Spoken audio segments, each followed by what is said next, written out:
Hello, my name is William French, and I'll be reflecting over week two's reading.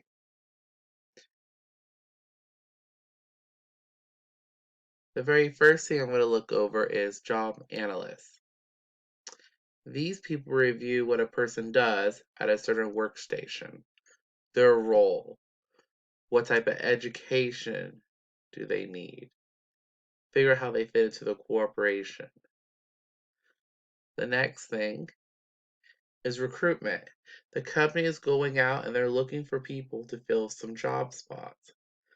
They could look from the inside or they could look from the outside.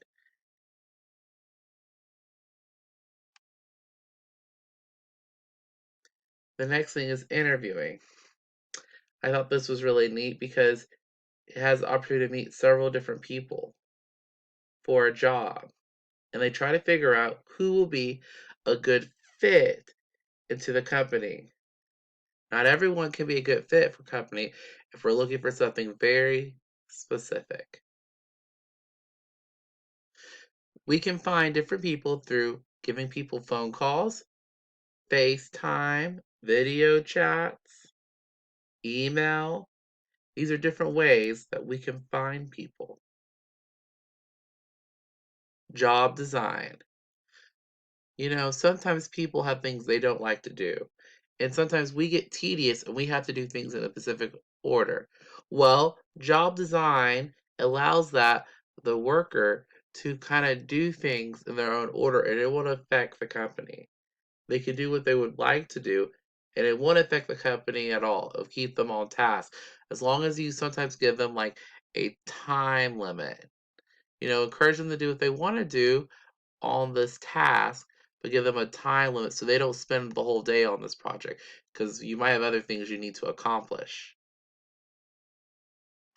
Next, we have job survey. One of the key things I learned. I think it's cool how a job survey can help you understand the people who you're working with because they analyze the position and they can give the employee or manager to see how they're feeling about something.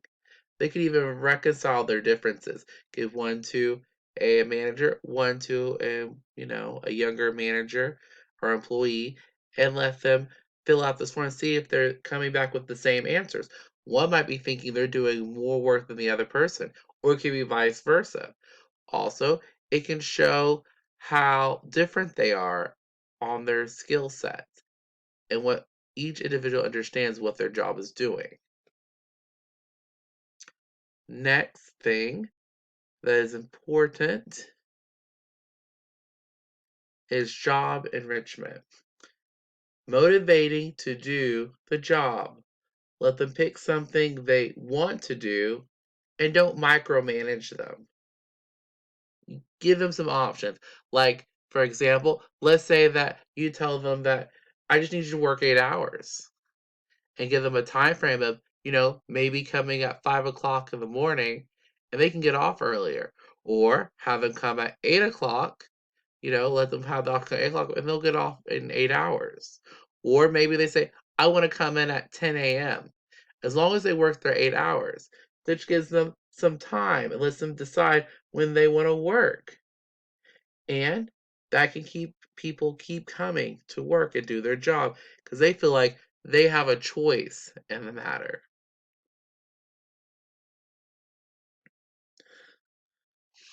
In real life, at work, I mean, at my job, the beginning of the year, we always sit down, we talk about our responsibilities and duties and how each individual has a special task they need to do. And then every month, we sit down with all the managers and we talk. We go over some things that are important to business related or any concerns, or maybe there's a safety issue we need to consider. And we look at our calendars, decide if we need to take off or stay there. At the end of each quarters, we sit down and we talk to our main boss who's over the company, and they decide if we deserve a raise at this quarter.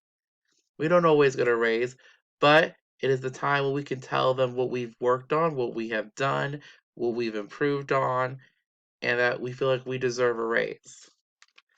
All the videos and slides were from Google, and thank you for your time today.